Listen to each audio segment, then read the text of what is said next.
சிங்காசனத்தில் வீற்றிருக்கும் சர்வ வல்லமையுள்ள தேவனுக்கு ஸ்தோத்திரம்.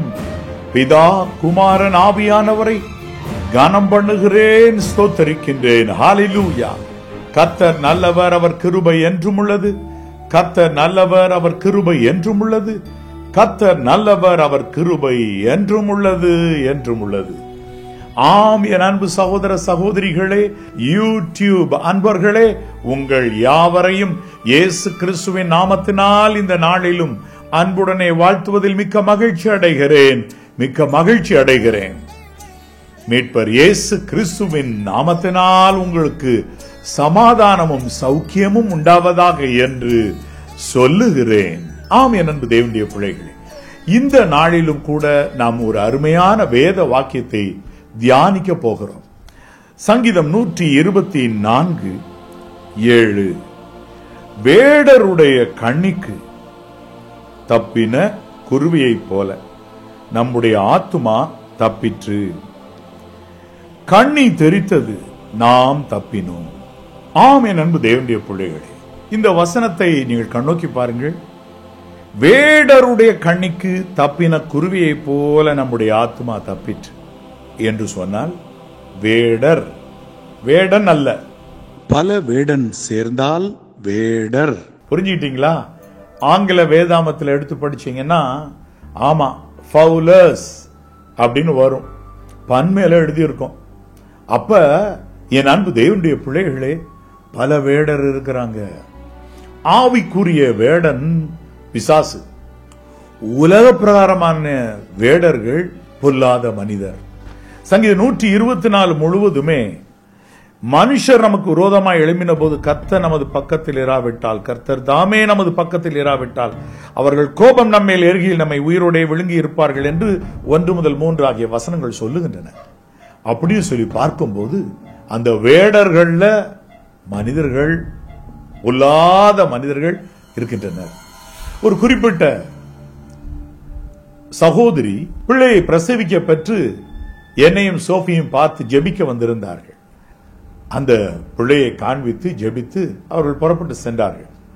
சில நாள் கழித்து போன் பண்ணினார்கள். இப்பொழுதுதான் என்னுடைய வேலையில் ஜாயின் பண்ணுகிறேன், நான் வேறு யாரிடமும் கைக்கூலி வாங்க மாட்டேன்.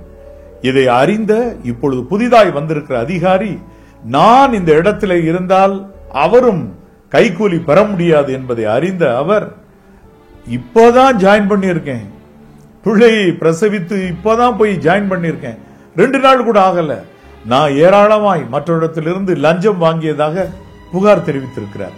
இது எப்படி 2 நாள் கூட ஆகலையே, நான் இன்னமும் யாரிடத்திலும் பேசி பழக கூட இல்லை. ஆனால் என் மேல் அதிகாரி இப்படிப்பட்ட ஒரு பழியை போட்டு அவருக்கு மேல் அதிகாரத்தில் உள்ளவர்களுக்கு டிரான்ஸ்பர் பண்ண சொல்லி உடனடியாக அவர் தெரிவித்திருக்கிறார். எனக்காக ஜெபம் பண்ணுங்கள் என்று கேட்டுக்கொண்டார். வேடரை பார்த்தீர்களா? அவர் உன்னை வேடனுடைய கண்ணிக்கும் பாழாக்கும் கொள்ளை நோய்க்கும் தப்புவிப்பார் என்று சங்கீதம் 91 எழுதியிருக்கிறது பார்த்தீர்களா?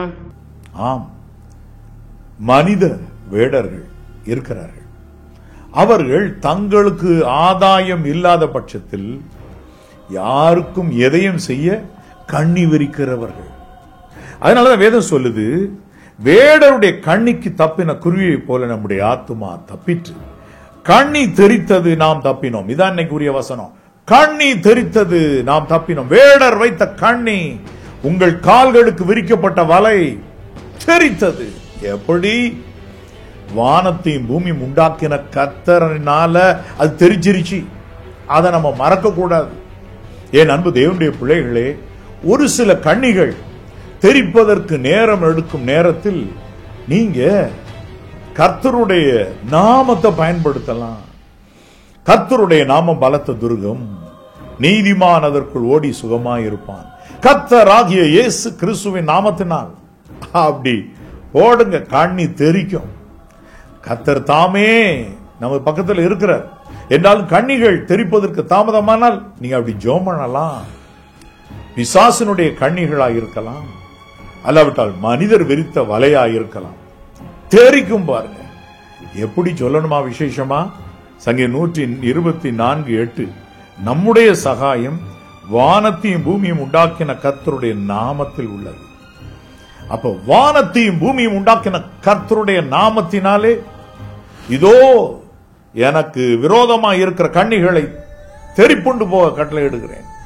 எனக்கு விரோதமாக பிசாசு விரித்த கண்ணியோ மனிதர் வைத்த கண்ணிகளோ எல்லாம் வானத்தையும் பூமியும் படைத்த கர்த்தருடைய நாமத்தினாலே தெரிக்கட்டும் என்று சொல்லுங்கள். தெரித்து போகும்.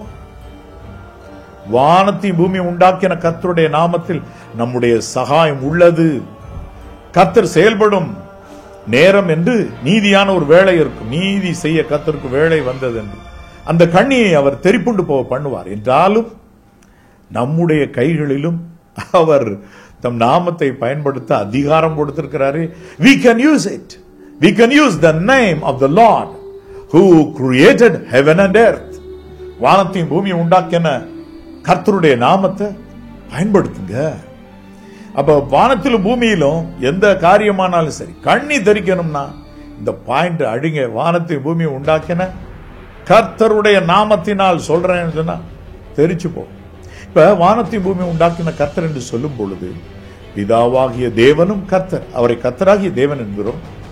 குமாரனாகிய கிறிஸ்துவும் கர்த்தர், கர்த்தராகிய இயேசு கிறிஸ்து என்று சொல்லுகிறோம். கர்த்தருடைய ஆவியானவர் யார்? கர்த்தரே அந்த ஆவியானவர். ஆகவே கர்த்தர் என்ற நாமத்தை பயன்படுத்தும் பொழுது 3 பேருடைய நாமத்தை யூஸ் பண்ண மாதிரி ஒன்னா போகுது.